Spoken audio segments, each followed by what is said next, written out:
झालेली आहे। आतापर्यंत आपल्या सर्वांना माहिती आहे, ज्यांनी मागच्या जवळपास 2.5 वर्षांच्या कार्यकाळामध्ये शिक्षकांसाठी आणि नवनियुक्त शिक्षकांसाठी त्याच पद्धतीने शिक्षक भरतीच्या उमेदवारांसाठी बरंच चांगलं कार्य केलेलं आहे, ते आम्हा सर्वांचे लाडके माजी शिक्षण आयुक्त असंच म्हणावं लागेल, सूरज मांढरे सर।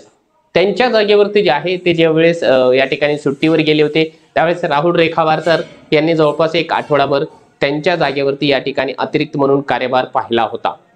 परंतु आता त्यांच्या जागेवरती ज्यांची जी बदली झालेली आहे ते आहेत सचिंद्र प्रताप सिंग। हे आपल्याला जे आहे नवीन शिक्षण आयुक्त म्हणून या ठिकाणी लाभलेले आहे। आपण सर्व अभियोग्यता धारकांच्या वतीने आणि सर्व नवनियुक्त शिक्षकांच्या वतीने सरांचं मनापूर्वक आपण या ठिकाणी स्वागत करूया, वेलकम करूया। कारण जे आहे त्यांची जी काही ऑर्डर आहे ती आपण या ठिकाणी थोडक्यामध्ये बघूया।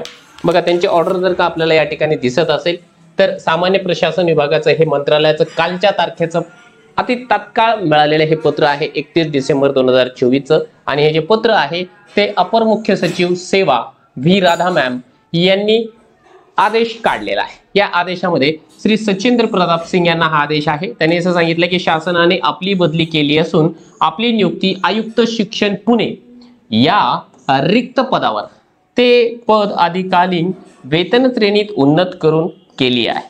आपल्या जागी श्री अनिल डिग्गीकर यांची जी आहे नियुक्ती केली आहे। तरी आपण आपल्या सध्याच्या पदाचा कार्यभार जे आहे डिग्गीकर यांच्याकडे सोपवून नवीन पदाचा कार्यभार श्री सूरज मांढरे यांच्याकडून त्वरित स्वीकारावा, अशा प्रकारची ही जी सिग्नेचर आहे व्ही राधा मॅम यांची आपल्याला पाहायला मिळते आहे। सध्याच्या घडीला म्हणजे कालच्या तारखेपर्यंत आपण जर पाहिलं सचिंद्र प्रताप सिंग हे या ठिकाणी सचिव होते दिव्यांग कल्याण विभाग मंत्रालय मुंबई, या ठिकाणी ते काम करत होते। त्यांनी आपला जो काही कार्यकाळ आहे बऱ्याच वर्ष या ठिकाणी पुणे या ठिकाणी घालवलेला आहे। आता त्यांची नियुक्ती ही आजपासून कदाचित होऊन जाणार आहे, कारण यांना ज्या पद्धतीने आदेश दिलेला आहे की आपण त्वरित जो आहे आपला कार्यभार स्वीकारावा। ही आपल्यासाठी जे आहे निश्चितपणाने एक नवीन न्यूज आहे, ब्रेकिंग न्यूज आहे असं आपण म्हणू शकतो। आता याचे फायदे तोटे दोन्ही गोष्टी होऊ शकतात।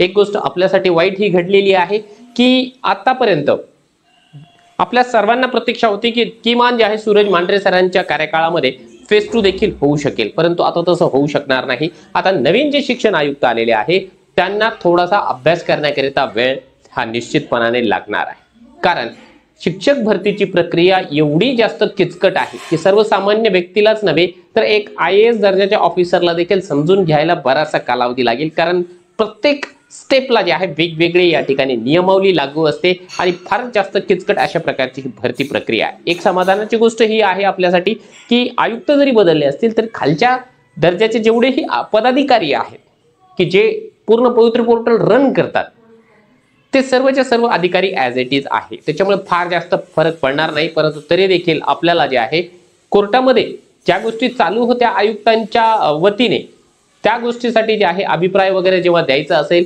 युक्तिवाद करायचा असेल, तेव्हा नवीन आयुक्त जे आहेत त्यांचा जो काही पॉइंट ऑफ व्ह्यू आहे तो पाहणं महत्त्वाचं ठरणार आहे। आता जे नवीन शिक्षण आयुक्त म्हणून या ठिकाणी सिंह साहेब रुजू झालेले आहेत, सचिंद्र प्रताप सिंह, त्यांच्याकडून आपल्याला काय अपेक्षा आहे?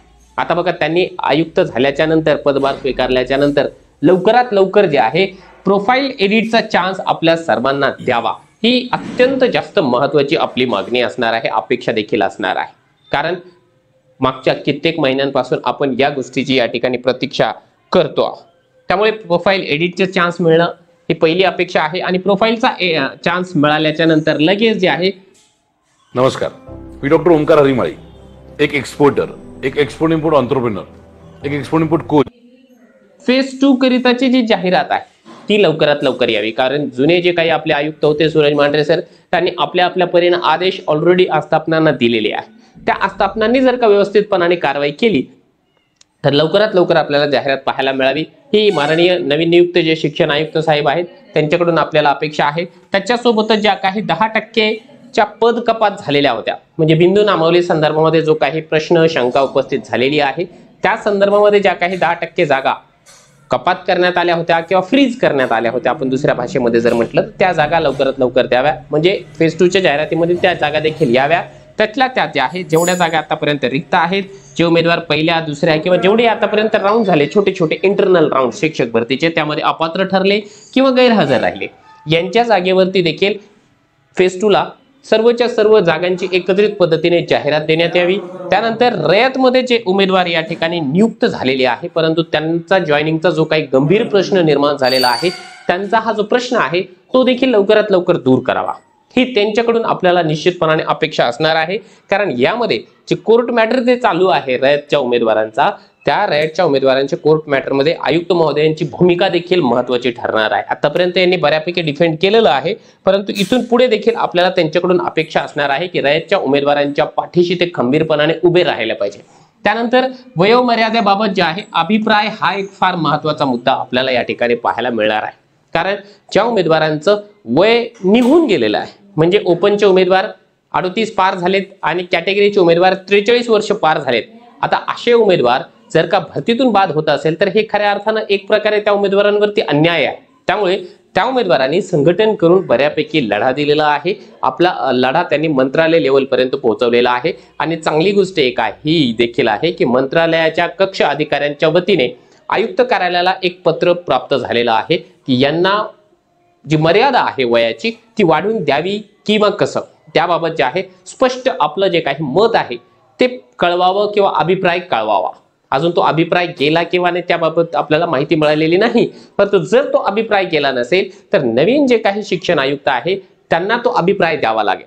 आणि त्याच्यामुळे आपल्याला या नवीन नियुक्त होणाऱ्या शिक्षण आयुक्त महोदयांच्या वतीने या ठिकाणी अपेक्षा असणार आहे की त्यांनी पॉझिटिव्ह अभिप्राय द्यावा, म्हणजे नाहरकत द्यावी एक प्रकारे की या उमेदवारांना जे आहे तुम्ही चान्स देत असाल तर तो द्यावा, आमची कोणत्या प्रकारची अडचण नसावी आणि ते देणं एक प्रकारे संयुक्तिक देखील असावं। म्हणून या उमेदवारांचा देखील हा एक महत्त्वाचा प्रश्न असणार आहे, अपेक्षा असणार आहे। 2017च्या संदर्भामध्ये जे काही प्रलंबित शिक्षक भरती आहे ज्याच्यावरती देखील सध्याच्या घडीला आपण सांगू शकतो की कोर्ट मॅटर सुरू आहे, त्या संदर्भामध्ये देखील नवीन नियुक्त असलेले जे काही शिक्षण आयुक्त आहेत त्यांनी हस्तक्षेप घालावा, आपल्या वतीने चांगला वकील या ठिकाणी लावून त्यांनी या भरतीमध्ये देखील इंटरफेअर करून तो निकाल देखील या ठिकाणी लावून घेण्यासाठी प्रयत्न करावा। त्यातल्या त्यात जे नवीन नियुक्त झालेले शिक्षण सेवक उमेदवार आहेत जे की आयुक्त मांढरे साहेबांच्या कार्यकाळामध्ये आपल्या आपल्या पदावरती रुजू झालेले आहे, त्या उमेदवारांचा जो आता सध्याचा घडीचा प्रश्न आहे की शिक्षण सेवक हे जे पद आहे ते मुळात रद्द करण्यात यावं, याकरिता सहकार्य मिळणं यांचं देखील आवश्यक आहे। कारण शिक्षण विभागामधल्या सर्वोच्च पदावरती असलेल्या व्यक्तीकडून या उमेदवारांना नवनियुक्त शिक्षण सेवकांना अपेक्षा असणार आहे, त्याच्यामुळे यांचा देखील आपल्याला सपोर्ट मिळणं अतिशय महत्त्वाचं आहे। आणि शेवटी ज्या उमेदवारांचं या ठिकाणी फेज 2 मध्ये म्हणजे चालू असलेल्या शिक्षक भरतीमध्ये या ठिकाणी जे आहे सिलेक्शन होणं कठीण वाटतं, त्या उमेदवारांची आजी अपेक्षा आहे की तिसरी अभियोग्यता आणि बुद्धिमत्ता चाचणी याचं नोटिफिकेशन लवकरात लवकर यावं, मग फेज 2 लवकर कंप्लीट करून तिसऱ्या अभियोग्यता चाचणीचं नियोजन देखील आपल्याला यांच्या वतीने लवकरात लवकर व्हावं, ही माफक अपेक्षा असणार आहे। त्यामुळे मित्रांनो आता आपल्याकरिता दोन्ही व्यक्ती नवीन आलेले आहेत, एक तर शिक्षण मंत्री दादाजी भुसे यांचं देखील आता या ठिकाणी पदभार स्वीकारण्याची जी काही प्रोसेस होती ती कंप्लीट झालेली आहे आणि आता नवीन शिक्षण आयुक्त म्हणून देखील आपल्याला या ठिकाणी लाभलेले आहे। त्याच्यामुळे दोन्ही मान्यवरांचं आपण सर्व अभियोग्यता धारकांच्या वतीने नवनियुक्त शिक्षकांच्या वतीने सहर्ष स्वागत करतो आणि आम्ही आमच्या वतीने तुमच्याकडून ज्या काही अपेक्षा आहेत त्या अपेक्षा निश्चितपणाने या ठिकाणी व्यक्त करणार आहोत आणि त्या अपेक्षांवरती आपण खऱ्या अर्थाने या ठिकाणी जे आहे उतरणार आणि त्या अपेक्षा आमच्या निश्चितपणाने पूर्ण करणार असा